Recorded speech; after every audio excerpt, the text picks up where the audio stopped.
Being 7 o'clock, I'll call the Marathon County Board of Supervisors to order, please. We will start with the Pledge of Allegiance, and please remain standing because following that, we will have a moment of silence and a moment of reflection. I pledge allegiance to the flag of the United States of America and to the republic for which it stands, one nation, under God, indivisible, with liberty and justice for all.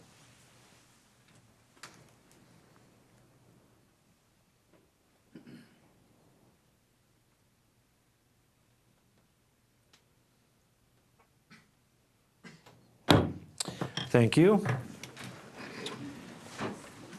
And we will have the reading of the notice, please. An educational meeting of the Marathon County Board of Supervisors will be held at the Marathon County Courthouse Assembly Room, 500 Forest Street in the city of Wausau at 7 p.m. on Thursday, May 23rd, 2019. And the agenda was duly signed and posted. Thank you. I would like to request everyone to please silence your cell phones or any other electronic devices or put them on vibrate as to not interrupt the meeting. And we will proceed to roll call. All supervisors, please sign in.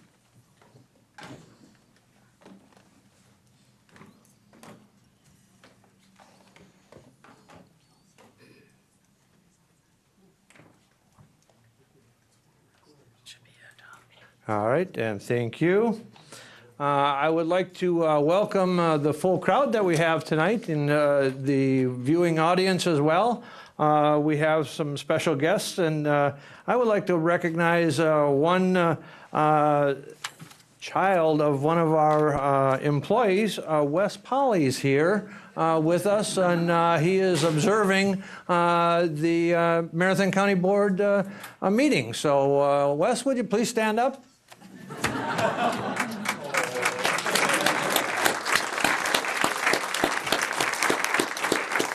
Thank you, Wes. Okay, again, I'd like to welcome everyone and welcome the viewing audience. And we'll, if there's no objection, I would like to go ahead.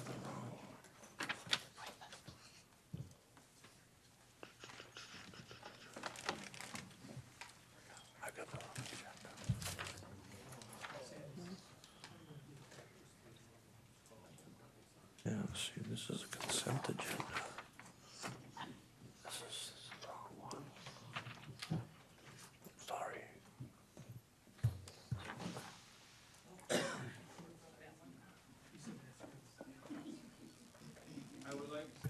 Okay, I'm sorry. We will move on to public comment, and we do have two people that have requested to address the board. We have Tricia Zonker from 1404 Golf Club Road, Wausau, and the topic that she would like to address the board on is the Indigenous Peoples Day. So if Tricia would like to come up here, and please, the time allocation is 15 minutes for both, so I'll allow up to 7.5 minutes for each individual that wishes to speak to the board.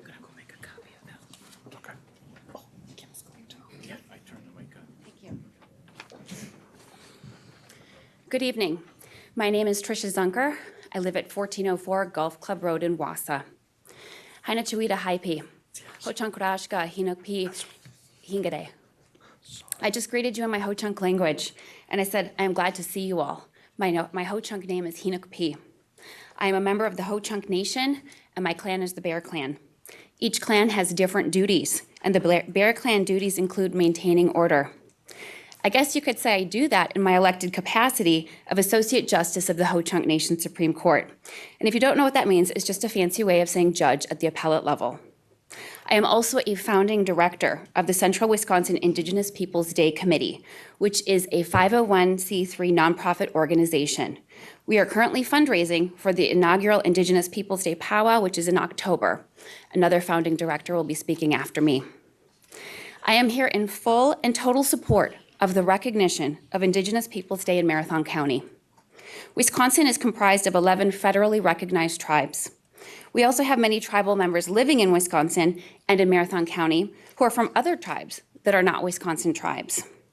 The resolution recognizes the existence of the original inhabitants of this area and demonstrates appreciation for our different cultures, languages, customs, traditions, and way of life.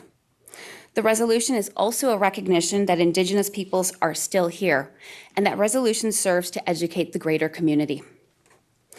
I want to be positive in my remarks, but I have to be clear that racism exists against Indigenous peoples today. We see it outwardly, with Natives treated as stereotypes or caricatures. But we also experience it through not being seen at all. An excellent article was published last fall by author Rebecca Nagel, which I will quote in part. Invisibility is the modern form of racism against Native people. We are taught that racism occurs when a group of people is seen as different, as other. We are not taught that racism occurs when a group of people is not seen at all. The lack of exposure to realistic, contemporary, and humanizing portrayals of Native peoples create a deep and stubborn unconscious bias in the non-Native mind. Rooted in this unconscious bias is the idea that Native people are not real or even human. The cruel irony is that Native peoples survived removal, forced assimilation, and attempted genocide, only to be told that they didn't, that we didn't. Only to live in a country that pretends we, no longer exist. End quote. I share that quote with you to urge you to see the Indigenous people in your county. Recognition of Indigenous Peoples Day is overdue, and it provides education and awareness to the larger community as a whole. I also invite each and every one of you to the inaugural Indigenous Peoples Day powwow. It will be held on October 12th and 13th, 2019 at Wausau West Fieldhouse. It is free and open to the public. Please come listen to our drums, hear our singers, watch our dancing, appreciate our beautiful regalia, listen to our stories, eat our food, see us. We want you there. Thank you for your time. Thank you to Supervisor Zhang and the Diversity Affairs Commission for your work on this. It is much appreciated. Please vote in support of this resolution recognizing Indigenous Peoples Day in Marathon County. Okay, thank you. We have, next up, we have Dylan Prescott, 2415 Emerson Street, Wausau, Wisconsin. Also, topic on the Indigenous Peoples Day resolution. So, Dylan, please.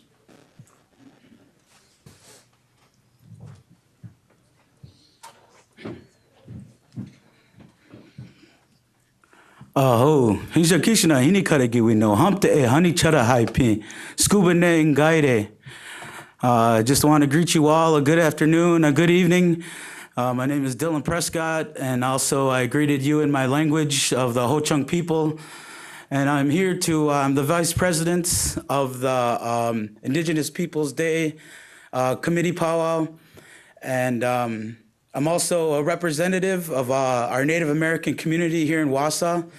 I'm a Native American cultural advisor. I'm a spiritual advisor, and also I am a cultural awareness speaker, also breaking racial barriers. I've been doing this since 1995 right here in Wausau, and I bet a lot of people in here have children and grandchildren who know who I am.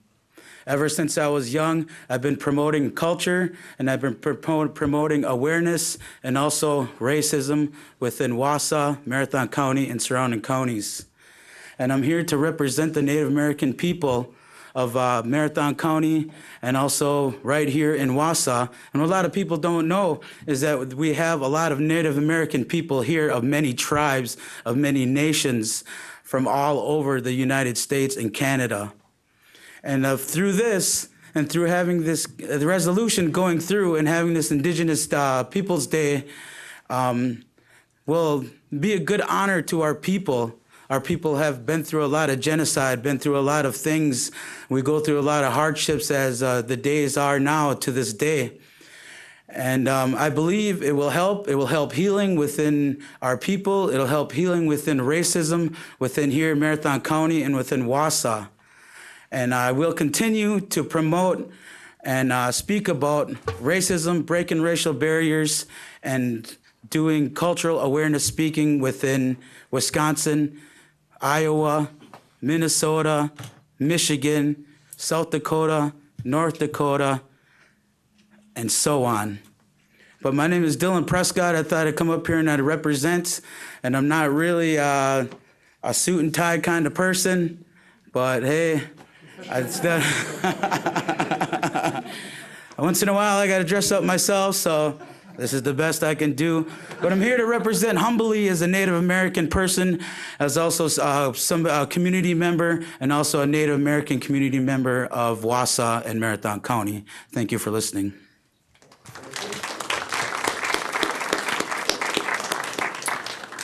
Well, thank you, Dylan. And we will, if there is no objection, I would like to take item 9 out of order. That item number 9 is the appointment.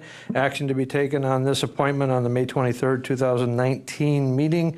The appointment of Supervisory District 21 and the taking of the oath of office. Is there any objection to taking that item out of order?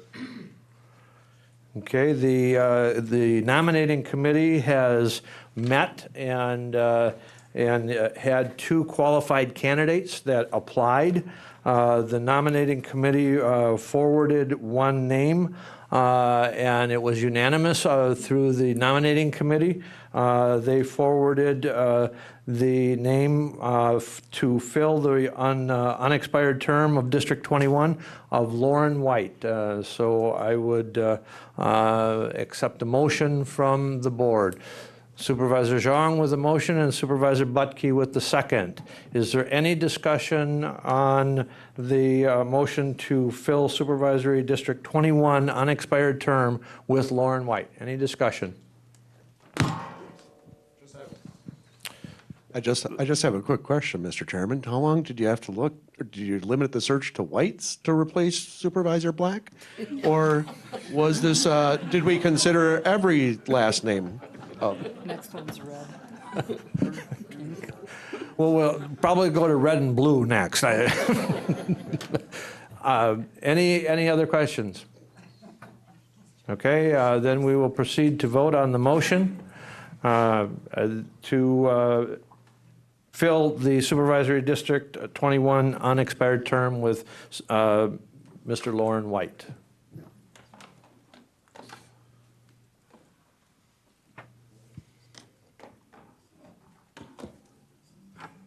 And we'll proceed.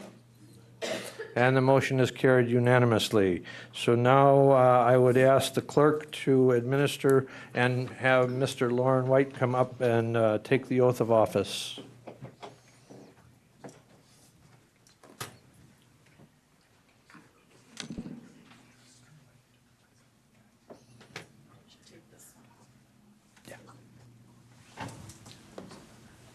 Have to make sure they can hear it. Oh, I turned my hearing aid up, so.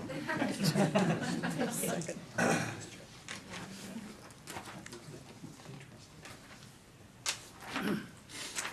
Raise your right hand. Do you, Lauren White, having been duly appointed to the office of Marathon County Board Supervisor, District 21, in and for said county, but have not yet entered upon the duties thereof, swear that you will support the Constitution of the United States and the Constitution of the State of Wisconsin, and will faithfully discharge the duties of said office to the best of your ability? So help you God. I do, or will, whichever way. Trying to cover all bases.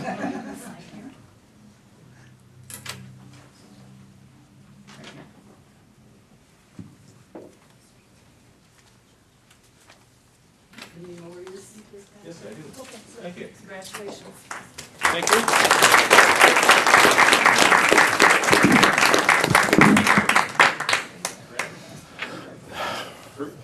Congratulations. Thank you. I think everybody stand. The meeting's going to be long enough. Thank you, and we will then proceed to agenda item number 8, education presentation and reports. Item 8A, standing committee chairpersons or designee reports. Supervisor Butke. Yes, thank you, Mr. Chairman. I'm speaking on behalf of the Health and Human Services Committee. I'm the designee for tonight in the absence of Chairman Boots. At our meeting on Monday, we approved a resolution to bring forward to the full board for the voting meeting next week. However, it did not get copied into tonight's packet. And I would like to read it for you tonight because it will be on the agenda for next Tuesday. Recognizing May of 2019 as Mental Health Awareness Month in Marathon County. Whereas mental health is an essential component of overall health and well-being, and whereas 1 in 5 adults experience a mental issue in any given year, and 1 in 17 adults lives with a significant mental illness, such as major depression, bipolar disorder, or schizophrenia. And whereas approximately 1/2 of chronic mental illness begins by the age of 14 and 3/4 by the age of 24, and long delays, sometimes decades, often occur between the time symptoms first appear and when individuals get help. All Wisconsinites are impacted in some way by mental health issues. And whereas early identification and treatment can make a difference in successful management of mental illness and recovery. And whereas it is important to maintain mental health and learn the symptoms of mental illness in order to get help when it is needed. And whereas every person and community can make a difference in helping end the silence and stigma that for too long have surrounded mental illness and discouraged people from getting help. And whereas public education and civic activities can encourage mental health and help improve the lives of individuals and families affected by mental illness. And whereas increasing communities' understanding of mental health and expanding access to mental health treatment resources have been identified as calls to action in the most recent Marathon County Life Report. And now therefore be it resolved that the Board of Supervisors for the County of Marathon does hereby recognize May 2019 as Mental Health Awareness Month in Marathon County to increase public understanding of the importance of mental health and to promote identification and treatment of mental illnesses. Thank you, Mr. Chairman. Okay, thank you. Vice Chair McEwen. Thank you, Mr. Chair. I just have a couple updates on some things that we took on public safety in April and May. We didn't have an update in April, but in April, we did discuss and approve the new uniform addressing fee structure. There were 2 fee structures that were approved, the new uniform address application fee for new addresses, and then a fee for replacement signs if your new sign gets damaged or stolen. Those fees were adopted by public safety or passed by public safety. There will be an email going out to the town chairmans and the clerks explaining the process that they need to use to get these new signs or addresses when they want to request them. I was also informed today that they just completed the town of Spencer in the uniform addressing, and they're moving up to Brighton from there, and they'll continue going north. And then in May, we had a couple discussions. One was on, we did approve the raising of fees for the juvenile detention center. Now we charge $150 per day. We increased the fee to $200 a day, effective 1/1/20, to help offset some of the costs out at the detention center. Then Chief Deputy Billups gave us an update on the jail and the effects to divert initial incarceration, which is working. In fact, in 2018, May of 2018, we had 116 inmates placed in other jails. In May of 2019, we had 41. So ever what they're doing, hopefully they can keep that up and divert some of that, those other people, from jail to other programs that they, particularly with mental health. Are there any questions? Thank you. Okay, any other announcements by committee chairs or designees? Okay. Okay, we will move on. We have two additional education presentations. The first one is an educational presentation on the benefits of 211, information services to Marathon County residents and the county departments. And we have with us Mr. Sargent and Ms. Moa, and they will be providing us a educational presentation on the benefits of 211. So I would invite them up to provide us that information. And welcome them.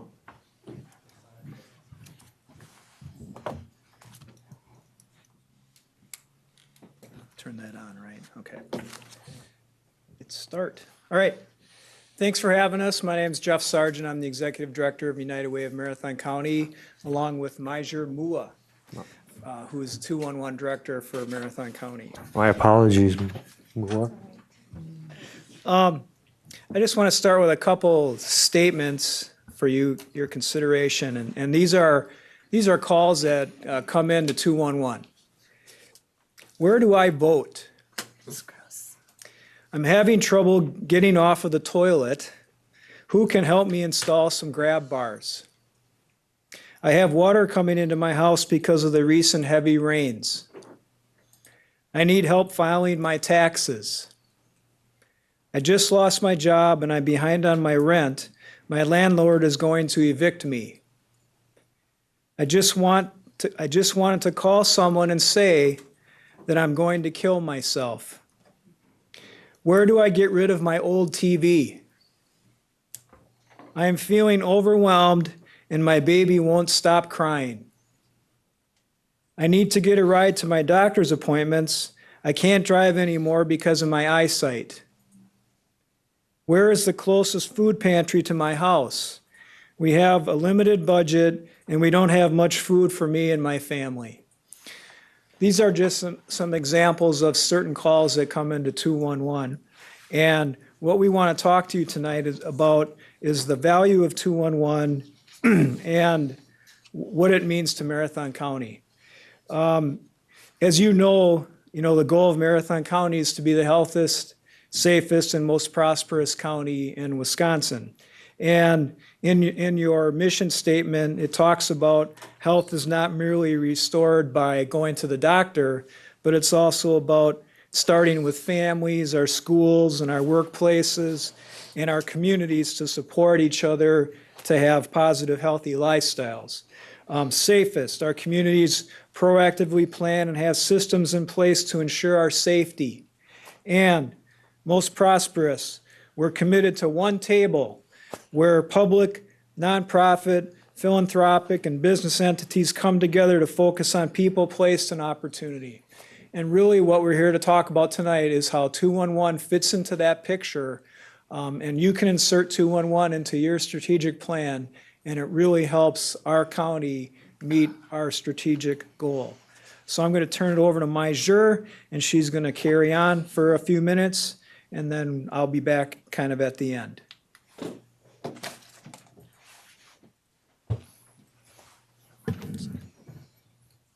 Good evening. As mentioned, my name is Major Mua, and I am the 211 Program Director. The situations that Jeff had mentioned, that is a reflection of 211 serving as a comprehensive information referral services that connects people to health and human services. So what is 211? 211 is a 3-digit dialing code for health and human services. 211 is available nationwide, and we cover about 95% of the country. It is a confidential and anonymous helpline. We also offer a database that has resources located in Marathon County and Wausau, as well as regional resources and national resources. We have trained, certified staff who are ready and very capable and available to take calls, as well as trained staff who are able to curate our database. So there's a process where we review all of the data resources before they even go into our database. And then lastly, 211 is a nationally accredited information referral provider, and our accreditor is AIRS, which stands for Alliance of Information Referral Systems. And there's about 3,000 plus members that are certified through AIRS.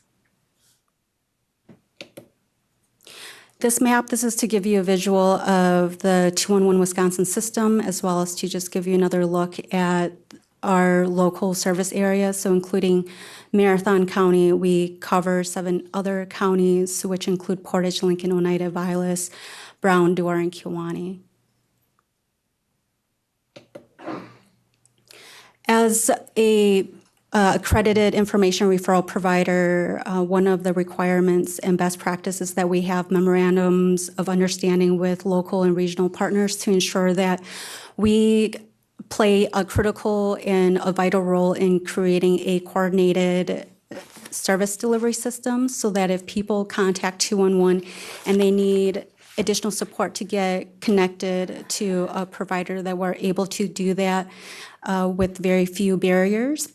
So a couple of the MOUs that we have are with the Aging Disability Resource Center of Wisconsin, Marathon County Health Department Start Right, North Central Healthcare, Marathon County 911 Operations, and Child Caring. So these are more specific to Marathon County. And just to give you a very quick idea of how many referrals we provided in 2018, for the Aging and Disability Resource Center of Wisconsin, we provided 257 referrals to the ADRC. For the Health Department Start Right program, 58 referrals. For North Central Healthcare, for the crisis line, 3 referrals. And other North Central Healthcare services, 23 referrals. So a total of 26 to North Central Healthcare. For Marathon County 911 operations, 7 were crisis related to health or a suicide attempt. And then 16 to 911 were non-emergency referrals. And lastly, for child care, we made 20 referrals. How can people access 211? There are several ways. One is by telephone, and our specialists are available 24 hours, 7 days a week. We also provide text and chat services with limited hours, and we also have a public resource database that people can go online and do their own searches if that's what they're comfortable with. I just want to let you know that 211 is available to everybody. So in the event that you have a constituent who contacts you and they're looking for services, or you may have a neighbor, or you may have an employee who's going through a difficult time and you aren't sure what is actually all available in our area, 211 is a great resource to refer them to. The next couple of slides are going to be referral and call statistics to give you an idea of our call volume and the types of needs that we handle on a day-to-day basis. So for our 8-county service area, last year we handled over 15,000 calls. And for our public database usage, there were over 9,000 visitors to our website. Marathon County makes up about 30% of our total call volume. More specifically for Marathon County, in 2018, we handled 5,242 contacts, and there were over 3,000 visitors who visited our public database. There's also a breakdown of the different types of contacts. So of the 5,242 contacts in 2018, over 5,000 were by phone, and then 8 were by chat. Email 65, mail 1, and then we handle 8 text exchanges. This is a chart that provides you a perspective on the types of referrals that we offered in 2018. So with 5,242 contacts, we provided over close to 9,600 referrals. About a third of those referrals were related to housing assistance, followed by income support assistance, which is tax preparation assistance. We also capture needs that are not met by existing programs or that there are not any programs available in the community to help an individual with their specific need. So this is to give you another perspective on that. So again, housing made up the majority of the needs that went unmet in 2018. And I'm going to turn it over to Jeff. Just going to check my time here. Okay. 211 Wisconsin, we're part of a, as Meisner showed on that map, we're part of a statewide network of 211s. And as a statewide system, we've had some opportunities that we think really are important for you to know about.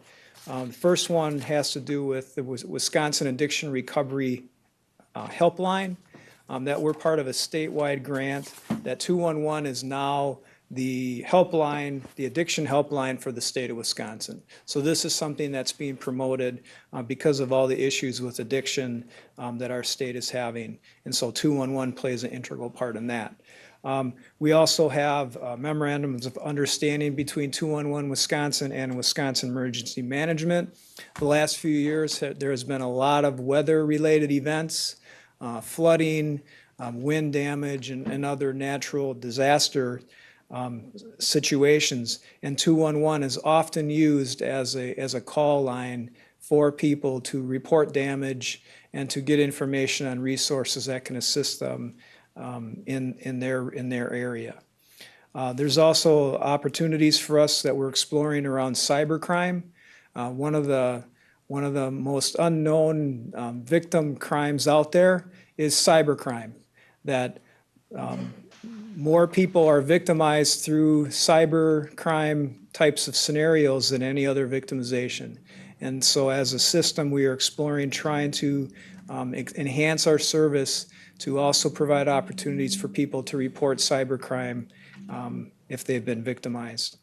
We've also had opportunities with health systems, and really what we're seeing is the value of the data and the information that's in the 211 database. That as a system, if you begin to start thinking about what would we need to do to inform our clients or our patients or our residents in a community, that the information that our database has in it is very valuable and helpful to meeting the needs of those patients. So in health systems, as they continue to explore sort of the social determinants of health, they're not just necessarily just checking your heart rate and doing your blood pressure and doing your labs. They also want to find out how are things going. Do you have food? What's your housing situation like? And health systems are now wanting to tap into their medical records and have access to information that 211 has to offer.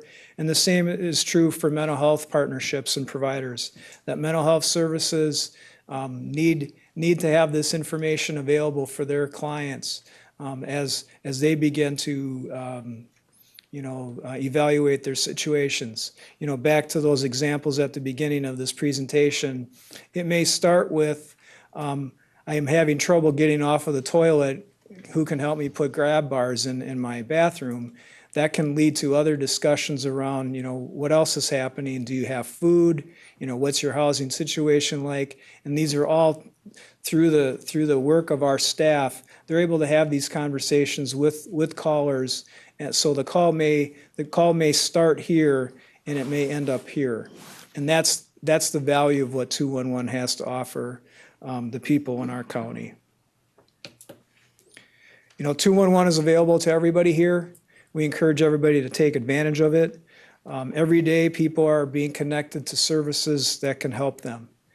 Any one of you here could contact 211 to get information and access to information, referrals, and services that can help you. And 211 does save lives. We have our calls are recorded, and we learn from those calls. And we do have calls with people that are threatening suicide and that are threatening to harm themselves or others. And that, we're just thankful that a resource like this is available to our community to help our residents. And let's see. and that's me and Major. We thank you for the time tonight. We really encourage you to consider maintaining full support for this program. This program benefits everybody in our county, and that even before I came to United Way, when I would talk about 211 and hear about 211, I would always say, thank God for 211, because it's just 3 digits and you can get information for services that can help you and your family. And so with that, we'll open it up if there's any questions. Major, anything else you want to add before we take questions? All right. Any questions? Okay, we have Supervisor Robinson. Thank you. I just want to take us back in history. Before 211 was here, we had a resource directory that was put together for the community, in a bound copy that was distributed to staff at Social Services, Health Department, and other places. And the decision to move to 211 was to eliminate that resource directory, to which the Health Department was at that time, I think, paying $10,000 for its contribution to, and to move to web-based in the call center. And I think what you need to do is look and drill down at what this program is saving the county in context of the fewer calls that go into the Health Department, Social Services Department, North Central Healthcare, and 911. So we really benefit from this partnership and the funding relationship that we have with United Way. And without it, we would have an increased demand for staff. We were able to cut back the staffing at the front line at the Health Department. Craig was there when we went through that. So it has resulted in some savings and efficiencies on the part of the county, and without it, we would have additional cost and demands on our staff. Okay, Supervisor Schaefer. Thank you, Mr. Chairman. What's your total budget? And I think we contribute under the section where it's not mandated, correct? That's correct. So my question would be, what is your total budget for 211 ballpark? I know Supervisor Robinson, before 211, we had 210. I understand that, but. Our total budget is approximately $250,000, and we get $40,000 from Marathon County government to provide information referral services to Marathon County residents. Supervisor Zhang. Thank you, Mr. Chairman. Just two quick questions. One is there, in the last 5 years, has there been an increase in calls? And if so, how much percentage of calls have there been increased? To answer that question, we have actually seen a decrease in our call volume, and that's not unique to Wisconsin. That's actually a national trend. However, what we have seen is an increase in usage of text and chat services nationally. We implemented text and chat in the fall of last year. So it's the channels are still fairly new. We're still working on getting the word out to let people know that there are multiple ways of getting connected with an information referral specialist. Secondly, there's also we've seen in Wisconsin an increased usage of our public database. So while there's been a decrease in call volume, what we're noticing is that people are accessing 211 through other channels. The second question I had was, if the county decides to no longer fund that $50,000, how would that have an impact on 211?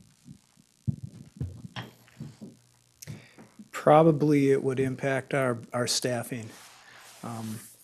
We have a staff that, their key roles have to do with maintaining the database and taking calls and chat and text.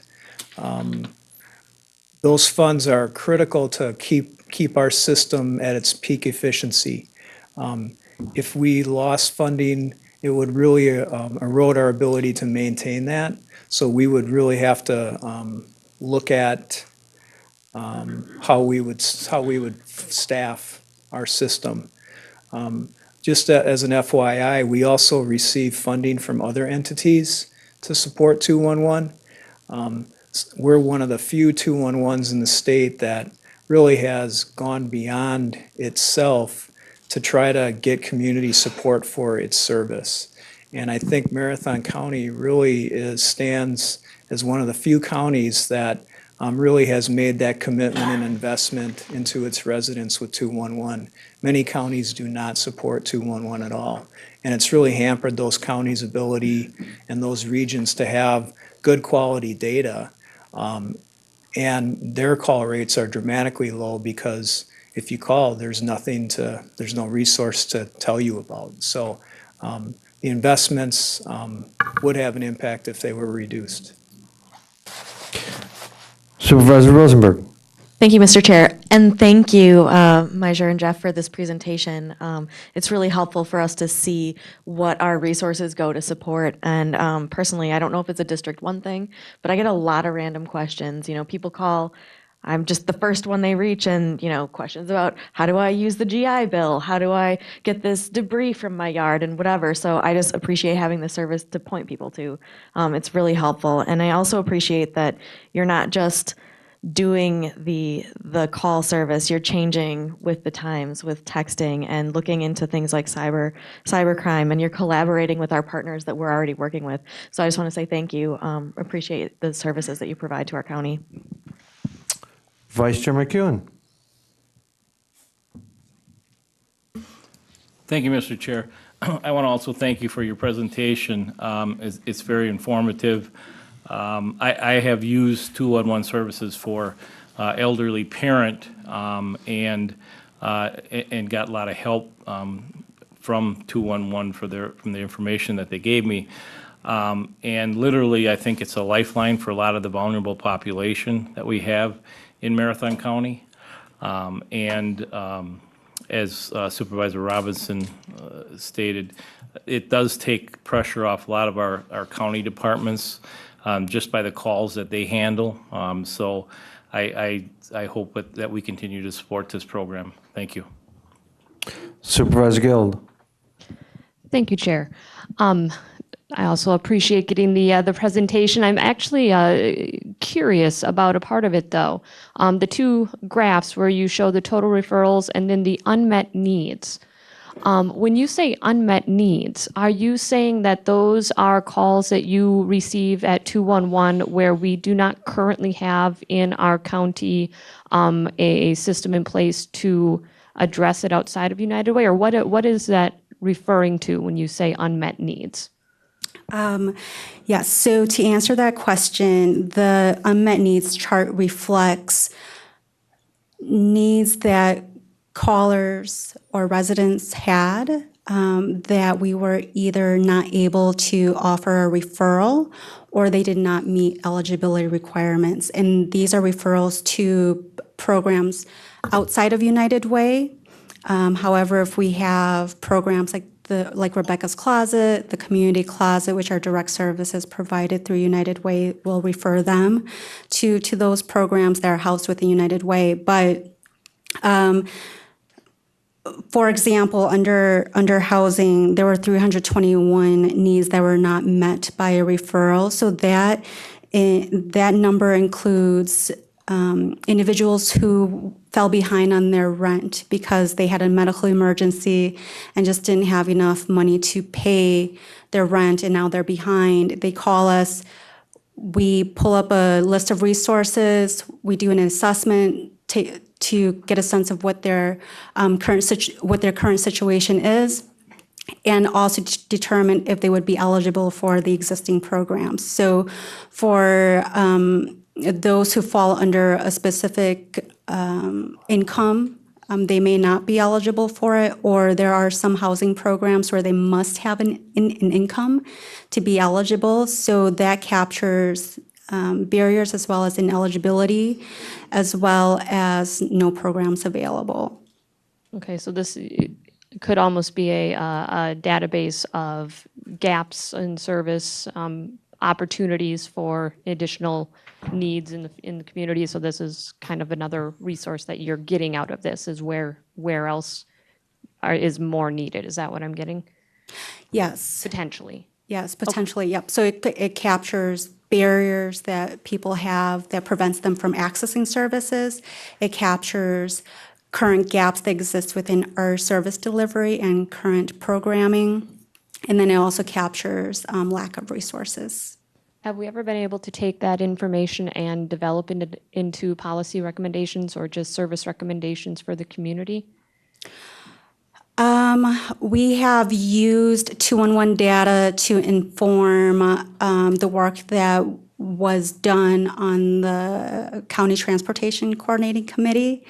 So when the committee was going through a strategic planning process, we did use 211 to help inform us of what the current needs were and gaps in services. So it's been used in that instance. But in terms of the unmet needs statistics being used broadly, I'm not aware of that. Also, the life report often will comment on these types of issues. So when community groups are getting together, they're looking at some of these unmet needs. The Housing and Homelessness Coalition is constantly evaluating housing programming. Unfortunately, in some cases, if some of the local resources are state or federally funded, they have certain requirements. And so a caller might say, this is my situation. A resource that might not be available to them might have to do with income limits or, where they're at in their homelessness status. If they've only been homeless for a certain amount of time, then they're not prioritized high enough to meet some of the federal housing programs. So this information does find its way to community groups to begin to look at some of those issues. Great, thank you. Supervisor Gomes. Mr. Chairman, I also asked Supervisor Rosenberg first. She didn't know the answer to this question. This piece of paper you handed out, do all these counties contribute to you? All of these? Because it's kind of confusing for at least me. Oh, I'm sorry. We do get funding from those areas, but not from county government in those. The only county government that we get funding from is Marathon County, but we do get funding from partners in our 8-county service area. Okay, any other questions? Well, I wanted to thank Mr. Sargent and Majir Mua and for the great presentation, great information the county board can utilize in looking at the programming that we do fund. Thank you. Thank you.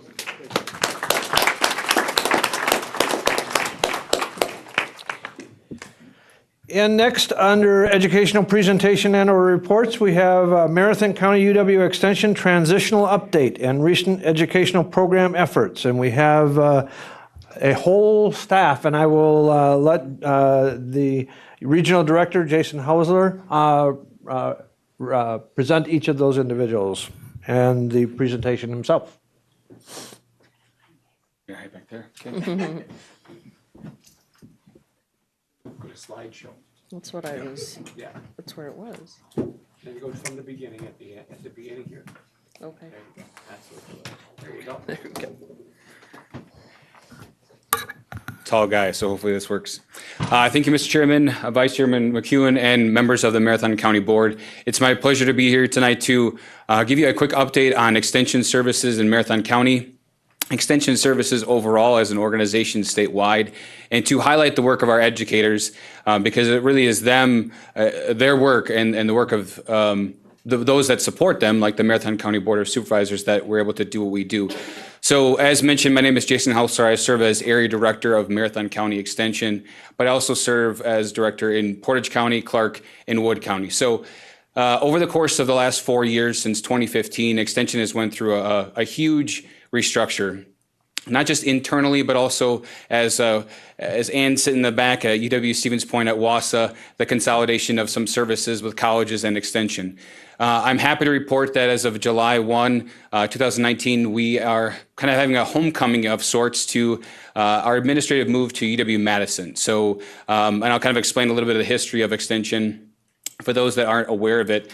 And I say I'm happy for this transition because I think it only leverages your county investment in Extension to bring the resources of the institution to the people where they live, where they work, and where they recreate. So a quick history. Extension was founded over 100 years ago on the premise of the Wisconsin idea. So the Wisconsin idea states that the resources of the institution belong to the people and should go across the state to every boundary of the state and serve all people, not just those that attend the university or invest in the university. So the first ag educator, E.L. Luther, is kind of our founding agent, if you will, and we think of him often as he pedaled his bike across the Oneida County to serve the farmers and really bring the research of UW-Madison to where they needed it. They needed it out in the communities, not just Madison-based. So where we've come, so the Division of Extension is located in all 72 counties in the state. Every county office looks a little different. So we have the staff here. We have a horticulture educator here that not many staffs have, 4-H, et cetera, and we'll talk about what those programs are. But there is a presence in every county in the state, and we're happy that Marathon County chooses to support these programs here. When we look at what we do, we offer timely access to university research. We know that the world changes every day, and so as mentioned in the previous presentation, kind of staying up with the times, and phone calls are maybe a thing of the past, and we utilize current timely based research, and it changes every day, and so our educators can tap into those resources at the university to bring it out to the community. When we look at what we do, we know that it's not a one size fits all. What works in Madison doesn't work here in Marathon County, and what works in Florence County doesn't work here in Marathon County. Our programs are tailored to meet the needs of our individuals. So we have some general programs that we reach out to, but it's really up to you as community members and as stakeholders to come to us and say, hey, there's a huge need for X in our community in the northeast part of Marathon County. How can you help me? And these educators work hard to make sure that it's tailored for that community, because we know that Marathon County is the largest geographic county in the state, and so you go from the east side to the west side, things do change. But we all believe in the same vision and mission for the institution and for the county. So history of Extension, just a quick update. So it started at Madison. Extension started at Madison when it was founded, but in '65 it broke off and it actually joined with colleges as an institution. The goal back then was to create a super extension, one of the best ones in the country. And I'm happy to say we're still one of the best in the country. We most robust extension services in the Midwest, from sheer volume of staff and research that we have out there. When we look at in 2005, colleges and extension had joined, and in 2015 we absorbed a rather large budget cut. And so from that cut, we're still working through those things now. And then now, as in 2019, we officially moved to our administrative home of UW-Madison. And so we're still. We went through a massive reorganization in 2015, but like colleges, they paired with a four-year institution. Our four-year institution now is Madison. So it's kind of a homecoming of sorts. And like I said, I'm super excited about that and what it can offer to our educators. Many of you have seen what's on your screen now, some of our signature programs, 4-H, Master Gardeners, FoodWise. Those are just a sampling of the programs that we offer, and we offer all of these here in Marathon County. But we also offer some programs that some other counties don't. And so the educators will talk about the work that they're doing to meet the needs of our community here. So as I mentioned, the lifeblood of our office here is the educators you see behind me, and it really is important for me as I work with them that they can get the FaceTime in front of you all, because they're really the ones that are doing the work. So I'm gonna hand it over to them. And first up is Heather. All right, so as Jason said, my name is Heather Slesser, and I'm your dairy agent, also known as an agriculture educator for the county. As an agriculture educator, there are 4 main teams that I report to back at the state level. So we have the livestock team, the dairy team, the farm and risk management team, and the crops and forage team. So as a dairy educator, you can imagine that the team that I primarily report to is the dairy team. I also report secondarily to the farm and risk management team. And that means that I work with farmers to help them analyze their finances, to help them become more efficient with their farm businesses, and to stay profitable in today's low market and low margin society. So the types of programs that I do with farmers vary on a day-to-day basis, but there's some that we do on a regular basis. So every year we offer 2 artificial insemination classes around the state. primarily held in the Marathon, Taylor, Clark areas. This year we did branch off into Outagamie, and I did one in April there. But through the artificial insemination class, I work with both beef and dairy producers to teach them how to breed their own cattle. Because what we find is that on small farms, it's hard for them to get a technician out there to breed their cattle in a timely fashion. So by the time the technician's able to get there, she may have already bled off, and we miss that heat cycle. So by teaching these farmers how to take care of their animals and to get them bred, we're able to ensure that continued profit, that calf on the ground on an annual basis. Another thing that I do is a calf positioning class. So the middle picture there is a partnership that we have with North Central Technical College, where we go in and we teach producers and their students how to position your calf and how to pull them out correctly. Because we know that if we can't get that calf out, it's not just a detriment to the calf itself, but it's also a detriment to the dam. So we want to make sure that we can have a live calf on the ground, which means additional profit in the hands of those farmers. Also, the bottom picture there is a picture of an animal handling process. So I do classes with farmers trying to teach their employees how to work with cattle. As we've seen, is there's been a turnover in the agriculture industry of the employees that are on farms. Some of them come from a background of city life. They've never been on a farm. They've never been around cattle. They may have the textbook smarts, but they don't have the practical hands-on experience. So working with them to understand that running up and shouting behind these animals is only going to cause them to speed away or potentially kick you or turn around and charge. So teaching them how to work with these animals in a safe manner to help bring that profitability back to the farms. We also do pasture walks, which you can see in the upper right-hand corner, teaching producers how to assess the body condition score of their animals to make sure that we're keeping them fed, we're keeping muscle mass, we're keeping fat mass on them, we're getting them bred and getting them through that winter with the proper body condition score to get that calf out so she's nice and healthy. And then last but not least, in the lower right-hand corner, I also work with producers on farm safety. So we know that farming is a dangerous business. It's one of the top businesses out there that is very detrimental to their health. So working with them to identify the hazards on their farm and working with their employees as well to identify what to do if you get in a situation. Not only do I work with the farmers themselves and their employees, but also working with EMS professionals to help train them what to do when they get on a farm and when they encounter different farm situations. So after that, I will turn it over to Caitlin. A little shorter than Jason. So my name is Caitlin Bernardi, and I am the 4-H program coordinator for Marathon County. I started in this position last April, and we have a very established community club program in Marathon County. We have 30 community clubs spread throughout the county. As you can see in the map on the left-hand side, they're pretty geographically spread equal. And in those clubs, we have over 900 youth who participate, as well as over 300 adult volunteer leaders who help carry out the monthly club meetings as well as the individual project meetings. We also each summer participate in the Wausau School District's Community Connections program. And we also participate in educational experiences with Wisconsin 4-H that allow youth the opportunity to go on different trips throughout the country and even abroad to 4-H international programs. Each summer, we also have a junior camp, which is a 2-night camp for 1st through 5th graders at Camp Susan in Deerbrook, Wisconsin. And we also this year will be having 2 day camps that'll be held here in Wausau, teaching them about what makes Marathon County so great, as well as the nature that we have right outside our extension door along the River Walk. And we also participate in our winter teen camp, which is a unique opportunity in the winter for youth around the central Wisconsin area to gather and learn. And our biggest program that 4-H in Marathon County has each year is our participation at the Wisconsin Valley Fair Junior Fair, where we have over 17,000 entries.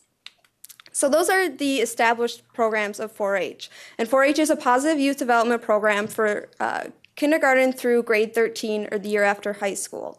We have lots of new and exciting programs, both here in Marathon County and nationally, including our Digital Ambassador program, which just started this spring, where we are training teens to go out into the community and teach teach digital literacy skills to, it could be elderly, people who are searching for jobs, and other groups that the youth decide that they want to reach out to.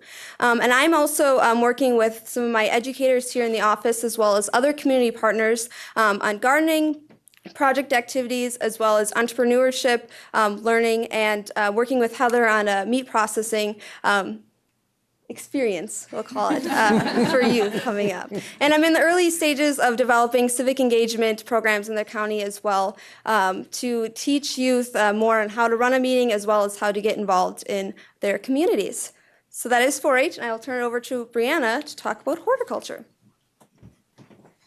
All right, well, I am Brianna Wright, and I am the horticulture educator here in Marathon County. I've been on the job for a full year now. I was hired last May, and it's kind of a unique position in that I've got a couple different roles that I play in the county, one of which is advising our Master Gardener volunteers here in our county. And so we started our volunteer work in 1995, and so we have over 368 people who've been trained since that time. And so I have the pleasure right now in 2019 to be working with 78 certified Master Gardener volunteers. We just finished up this week training 12 new Master Gardener volunteers.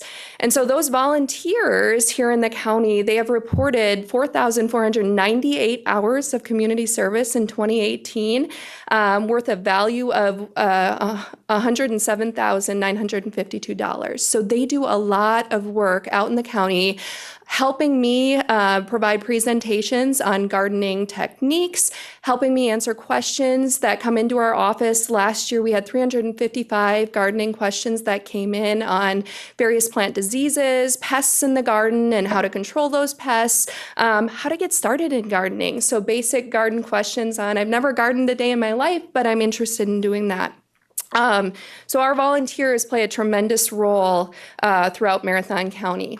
I also have a number of other initiatives that I've been focusing my time on, and they're kind of all underneath the umbrella of therapeutic horticulture. So when I started in this position, I started looking into, what type of therapeutic horticulture is being done elsewhere, and what would work for us here in Marathon County. So what are some of our target populations that would benefit from working with plants? So what I do is I use plants as a tool to support well-being across Marathon County. So I work with our youth across the county. I work with people who are in addiction recovery. I work with people living with mental illnesses, and I work with inmates here in our county. And so one of the projects that I've been working on is what I've been calling Gaining Ground Gardens. And so this is a garden space here in Wausau, in close proximity here to the county jail, where inmates can go and they can garden. They can spend time in that garden space learning about plants, developing a variety of skills, social skills, vocational skills, and just getting their hands dirty and benefiting from that experience.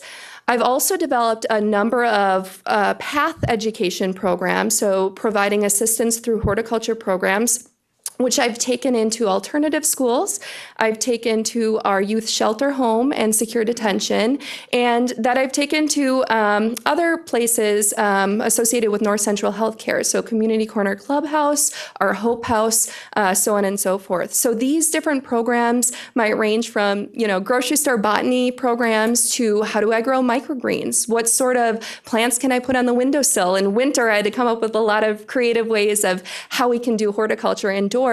But what we're doing now is, spending a lot of time out in the garden. So this morning, I was at the shelter home and we dug up the garden. We prepared that garden space for planting, for putting in, our vegetables here next week. And so it's been a lot of fun visiting with folks across the county every week. I'm also working on a pop-up produce effort, or a pup kit effort. You might have seen the pup kit when you walked in tonight.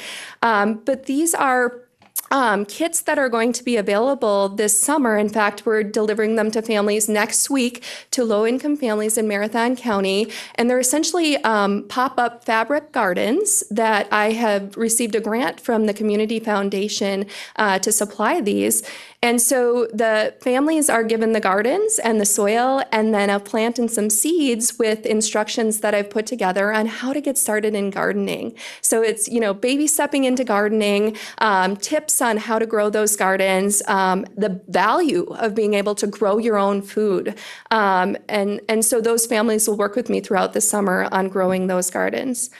I've also connected with our library system. So one of my goals was to reach out to all areas across Marathon County. So I've had the great pleasure of going to Edgar and Hatley and Marathon and providing programs on how do you get kids engaged in gardening, or some of the other topics that have been requested are growing microgreens or pollinator gardening. So it's, what is the need in your area and what can I bring to you from the university that will benefit the people living in your community.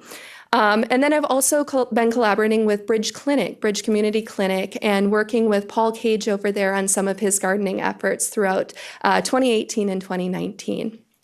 So with that, now I'll turn it over to Melinda. Hi. Ooh, I'm taller than the others. So I was hired about 3 months ago, and unlike the other educators, I'm half-time in Marathon County and then half-time in Lincoln County. My work here in Marathon County is primarily focused on implementation of Objective 8.7 of the county's strategic plan, so really building community connections and capacity through high-speed internet access. So in my early days here at the county, I've been providing assistance to the consultant-led broadband feasibility study. We've made some good progress on that, looking to hire a consultant with administration's assistance in the next week or so, hopefully. And also working with the Infrastructure Committee on a Dig Once policy, and that's still in the early stages.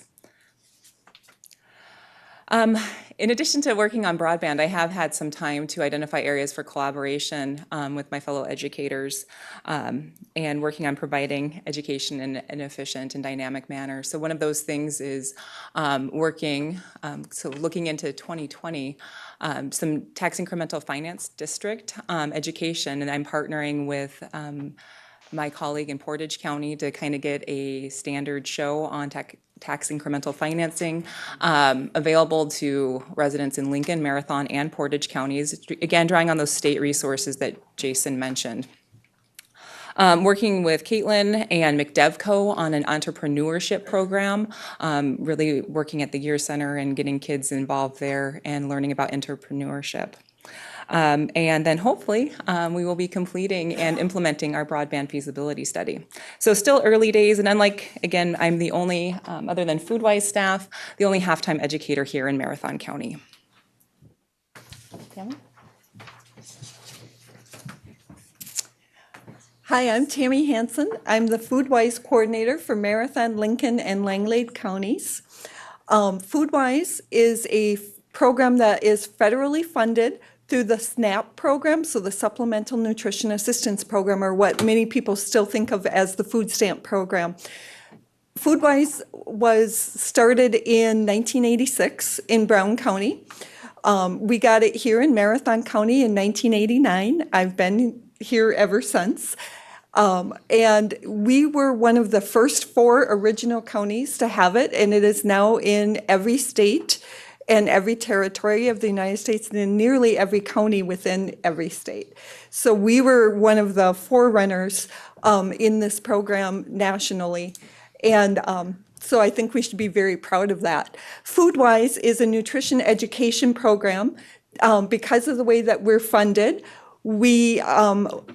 our target audience is SNAP recipients, or those or others who fall within the 185% approximately of poverty. So in order to do our nutrition, and we teach nutrition education, we teach food safety education and food resource management education, and we also work on policy systems and environmental change by working through coalitions to achieve our mission in FoodWise, which is basically to make the healthy choice the easy choice. So in order to do that, we have a variety of ways that we do it. We use evidence-based programs. We go to places like schools that meet a 50% free and reduced price lunch enrollment. We also work with senior housing units, low-income senior housing units. We work with any nonprofit agency, places like Community Corner Clubhouse and Catholic Charities, the Beyond Shelter Program, the Wausau Comprehensive Treatment Program. Any place that meets our requirement as far as eligibility goes, we can go and do our education. One of the main ways that we educate is we run a healthy eating series that we work with in partnership with the Wheels to Work program and any other agency that is normally a partner of like the Hunger Coalition also sends their participants to our program where we do monthly cooking food demos. So if you were at the open house earlier today and you saw our grain bowl demonstration, that's the kind of teaching that we do with our low-income participants. We work very closely with food pantries in trying to increase access to healthy food and ensuring that even though they might have to get a lot of their food from the food pantry, that food is healthy and will help their family grow. And so those are just some of the examples that we use. So we teach, we expose children to new fruits and vegetables in the schools. We teach parents how to plan, buy, and prepare healthy foods. And we try to empower families with limited resources to choose healthful diets and become more food secure. How do you forward this? Sorry, you can tell I'm not very technological.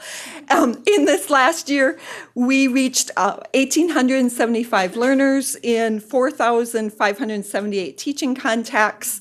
And as a statewide program, we do a lot of evaluation. And so some of the impact that we have as a statewide program, you can see in front of you. 93% of all youth and adult participants state an intent to eat more fruits and vegetables as a result of the programming we do. And that's all I want to say. Here you go. Thank you. So we also have a natural resources educator in our office, Chris Tiles. She has a state appointment and she's out teaching tonight, so she couldn't be here. But as you see in your packet and also on the screen, she leads a variety of different natural resources programs, water quality, woodlands, basically non-point pollution. So she's busy all the time, and so she's there to help. And there's a website there that can help you if you're a private landowner. How do you manage your woodlands and use the tools of extension as a citizen to move that forward? So in conclusion, we want to thank you for your time, but I also want to I would be remiss to not highlight the investment that you make as a county in extension pays back. And I think Brianna had mentioned one stat about Master Gardener volunteers, but I shared this with our Extension Education and Economic Development Committee about a year ago, and it still holds, is that what the investment you make in our educators and in our staff, we leverage volunteers. Volunteers are a huge component of what we do. We cannot do the program we do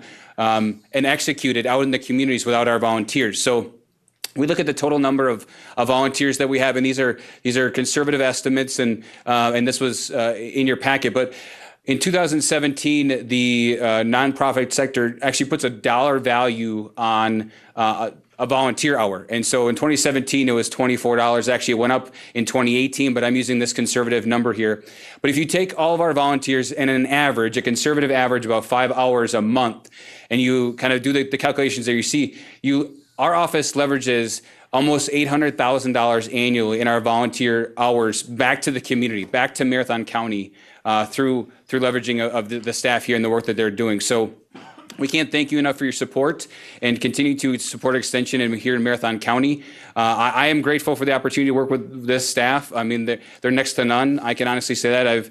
Over the last year and a half, I've had the privilege and honor of actually hiring some of these folks, and so I know that the time and energy they put into it is reflected. And I appreciate your time, and we appreciate your time tonight to give an update of Extension. We're still here, we're still thriving, we're as vibrant as ever, and it's because of the support of Marathon County and these educators. And so, with that, I'll open up for any questions.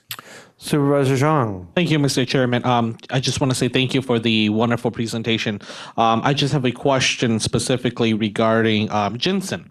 I know that in central Wisconsin here, it's specifically Marathon County, it's known as the ginseng capital of the world. I guess, is there any resources that you guys have available to help our ginseng growers? I will defer to our horticulturalist. So we actually do not answer ginseng questions. I usually forward those on. And so typically we received a few calls on ginseng last year, and so I send those questions elsewhere to be answered. Clarification, Brandon, you're sending them to the specialist in Madison? Correct. Yes. So we take them in extension. We have resources within extension, but she forwards those on. We have state specialists that we leverage. Again, I use this analogy at our committee meetings all the time is the faces you see here in front of you are doing great work and awesome work, but there's a whole network behind them that we can leverage. So if we don't have the resources here in Marathon County, it's the university. So we can tap into a specialist that they do all the time to bring the resources here. So if there's a need of working with ginseng growers, Brianna is the first point of contact, and she, again, passes it on to those state specialists that could come up here and do some programming. Yeah, thank you. Supervisor Nutting. Thank you, Mr. Chairman. Thank you very much for this presentation. It's extraordinarily educational and valuable. I might want to direct my question to the person with the 4-H presentation. I participated in 4-H when I was a youth back in the last century. That's how long it's been there. I'm wondering, though, you mentioned that your program is helpful for after school in the public schools, but what outreach do you have for the private school families and of the homeschool families, which of the probably multiple hundreds within our county, and how you could enlighten these families who may not have this information that is presented in the public school atmosphere? Yeah, that's a great question. So the traditional method of delivery for 4-H is our community club program. And so it's actually out in the townships around the county, where anyone is invited to attend and be a member. The only requirement is that you show up, really. And the other night, Brianna and I had last night we had a gardening series that kicked off in our teaching garden, and we actually had 2 youth there who were homeschooled. So it is common that we have many members in our community clubs that we reach out to. If you have ways in which to reach out to I'm not sure if the homeschooling groups have an organization or multiple organizations where they would have information, or do you use social media to reach out? I do use a lot of social media to reach out generally. I have not reached out to the homeschool organizations, and that's a great network I should reach out to. Yeah, thanks. Okay, Supervisor Krause. Thank you. I would like to direct this question to Tammy Hansen in FoodWise. Okay. You mentioned something about providing food for the communities or food pantries. And I have a question for you. I don't know if you'll be able to answer it or not, but I have gone to the food pantry at Salvation Army, and they have their produce out in the afternoon on tables, and there is no refrigeration there or overnight. And I've noticed quite a lot of the food being molded and spoiled. I don't know if you've heard of that before, but being a religious organization providing food for the community, I'm just wondering if there's, if anything can be done, or if the health department or any other agencies would have any jurisdiction over that. Part of the problem when it comes to food pantries is often when they get the food from the grocery store, it's already in a very deteriorated condition. And at that time, they can choose whether to put it out where their participants would take it, their patrons, or to not. And a lot of times they do, and that's one of the things. There is a program that Extension has called the Safe and Healthy Food Pantry Project that we are going to, as a Hunger Coalition this year, are going to start trying to work more closely with food pantries with that project so that they'll know when it's safe to put it out and when it's not, and how best to store that food. A lot of that information is included in that project. I am a very active member with the Marathon County Hunger Coalition, and so that's one of our goals. Amanda Tabin, who leads that coalition, and I have talked about for this next year is to work more with pantries with the information on that. And so it's a lot of pantries are hesitant to not put food that is donated out, and we want to try to enforce with or reinforce with them that it's okay to turn down donations if they aren't of the quality that we would want it to be. They're often afraid of offending their donors, by asking specifically for more healthy food or food that is in better condition. And so that's always an issue when it comes to food pantries, but that is something that we'll be working more closely with the pantries on this year.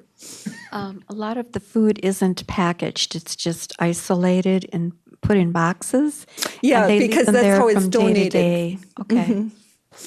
A lot of times grocery stores in different places, they don't take it off the shelves until they're absolutely sure they can't sell it any longer, and then that's when it gets donated. And so it's often not of the condition that you would want. And so one of the things we also want to promote this year is getting more food like from the farmer's market when it's fresher, and immediately turn it around and get it to people. So we're working, we have a project also called Share the Harvest, which is a farmer's market gleaning project where we'll take it to some of the pantries if they're open and can take it right away, or at least to senior housing units, other places where they could immediately use it. So at least it's fresher than what you're seeing there.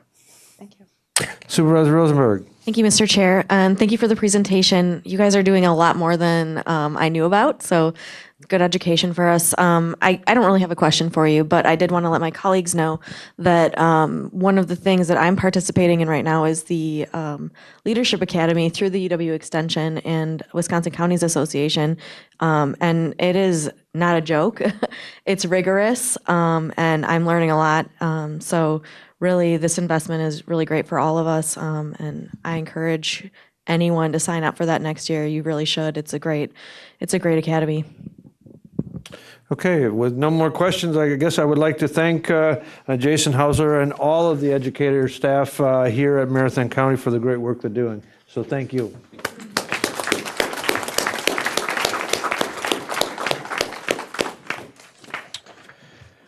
Moving on to review and discussion on Tuesday meeting agenda items. Under 10A, proclamation. Under 10A1, World Elder Abuse Awareness Day. Any questions and/or questions?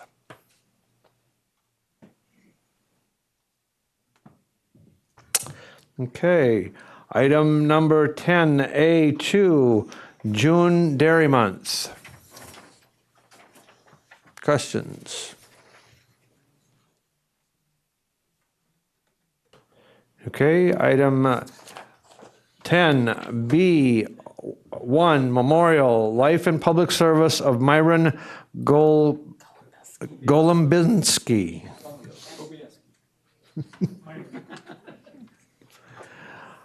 Any questions? Okay, under 10C1, Denial of Claim, Matthew Horning.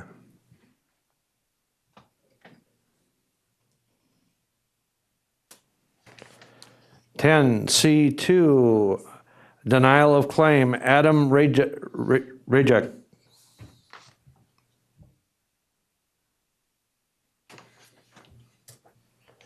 Moving on to ordinances, item 10D1, Forestry Recreation Committee, Parks Commission, and Environmental Resources Committee. Under 1A, amending section 16.06, section 16.08, Section 16.10, Section 19.01, Section 19.14, Section 19.15, Section 19.24 of the General Code of Ordinances, County Forest Use Regulations, posted rules and regulations, and update of schedules of cash deposits. Ordinance 4-19. Any questions?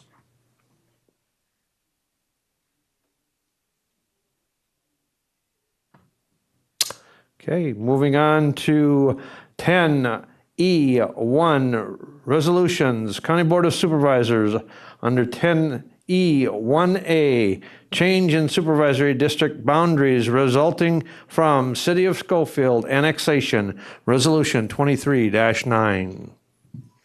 Excuse me, 23-19.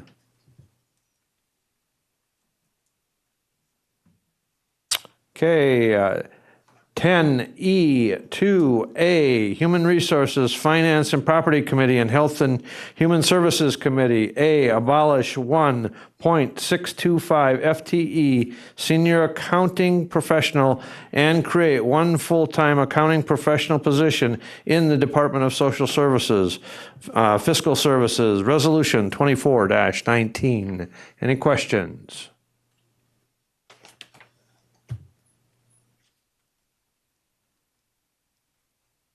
Okay, from, 10E3, Human Resources, Finance and Property Committee. A, resolution amending the Highway Department budget and transfer $405,435 from 2019 contingency fund and $259,830 from County Road and Bridge Maintenance, Resolution 25-19. Supervisor Schaefer. Thank you, Mr. Chairman. Can someone from the Infrastructure Committee tell me what the $405,000 in equipment rental was? And then my next question was, if we authorize this, our contingency is down to $94,000. What happens when we lose a major bridge? Do we bond? There would be two options. We could potentially bond, or we could use county reserves and it would be a move by this board, which would require 2/3 majority.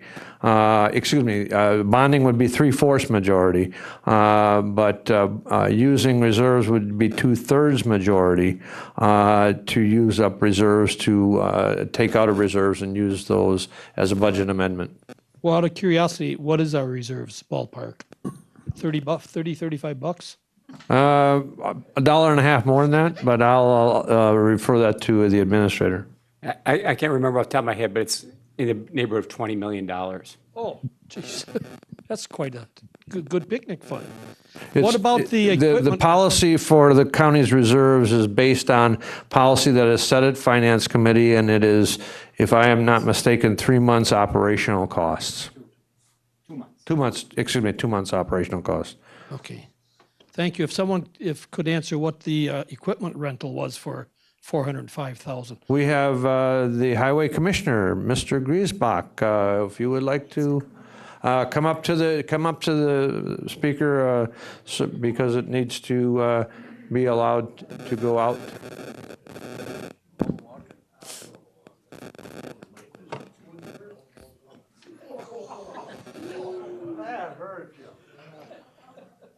I hope it wasn't a pay raise for Jim. No, what equipment rent is, we use that term because it's the same term that the state of Wisconsin uses. So when we take a piece of equipment out, rather be a grader, snowplow, whatever, we have an enterprise fund, so we pay ourselves. So when we take a snowplow out, we're not really renting equipment from, let's say, Fabco or place. It's our own piece of equipment. That money, we have a rate for every piece of equipment. So that money comes back into our equipment fund, and that funds our mechanics, our tires, all the parts, everything we put on the vehicle, batteries, oil, everything, fuel. So we're just basically paying ourselves, and we have an enterprise fund that covers all that. Supervisor Gomes? Yeah, that explains it good. And to add to that, Jim, I think they were out putting a culvert in for us on Monday. Yes, we were. And they bring a couple compactors and 3 shovels and the big hoe and the 4 trucks, and that's how this all accumulates. Every time we go to a township or no matter what we work is, that equipment fund circles back into that, which we call our 268 account, which is our equipment fund. And an excellent job again. Thank you. Any other questions? Any other questions? Okay, item 10.3B, approve 2019 budget transfer from Marathon County Department of Appropriations, Resolution 26-19. Any questions?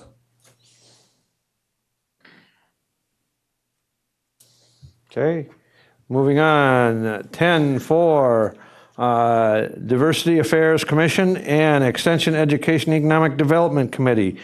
Item 10.4A, designating May 14th as Hmong American Veterans Memorial Day in Marathon County, Resolution 27-19. Any questions?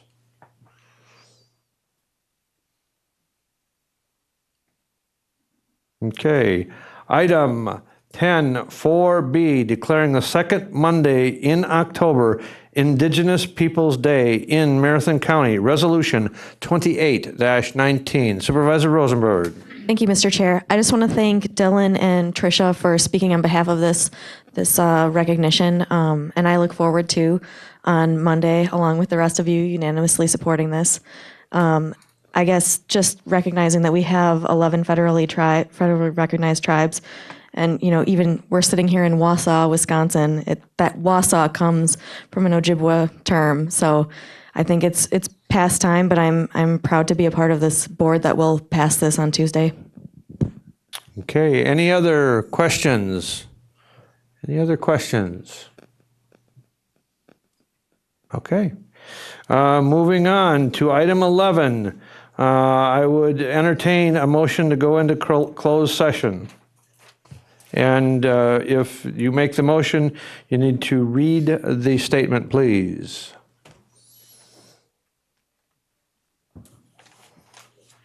Supervisor Langenhan. I make a motion to go into closed session pursuant to statute 19.851G, Wisconsin statutes, for the purpose of conferring with legal counsel for the governmental body who is rendering oral or written advice concerning strategy to be adopted by the body with respect to litigation in which it is or is likely to become involved. Okay, is there a second? Seconded by Supervisor Nutting. Any questions? Roll call vote is required, and we all continue or proceed to vote.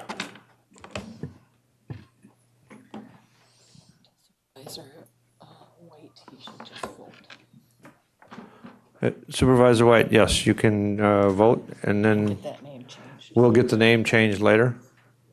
And thank you. And we will proceed. And we are in closed session, so I would request that we have the doors closed, and anybody that is not involved in the information being disseminated to the board. So I would ask with the board's permission, the risk manager. So now that we're in open session, is there a motion? Supervisor Schaefer. Is there a second? A second by Vice Chair McEwen. Any discussion? Any discussion? Seeing none, we'll proceed to vote.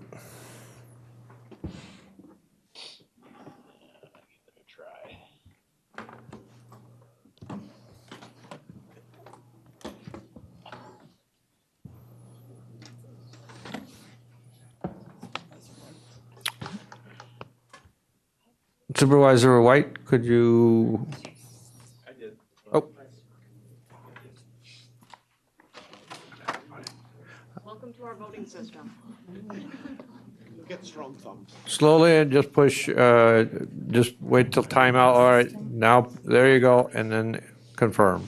Thank you. Yeah, and we will proceed. And the motion is carried unanimously. We are down to number 13, announcements and/or requests. Any announcements and/or requests? Supervisor Guild. Just a real quick announcement. I just wanted to give an update on the airport's Blind Rooster.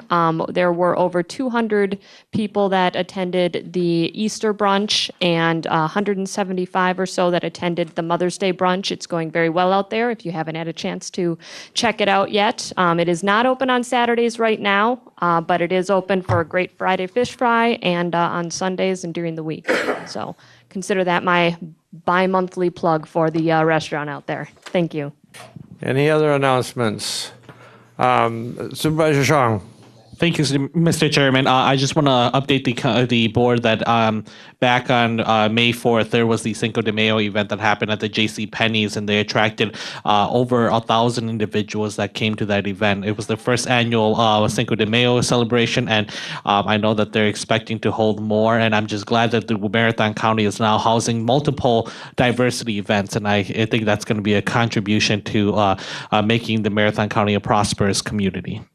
Okay, any other announcements? None. I have one announcement.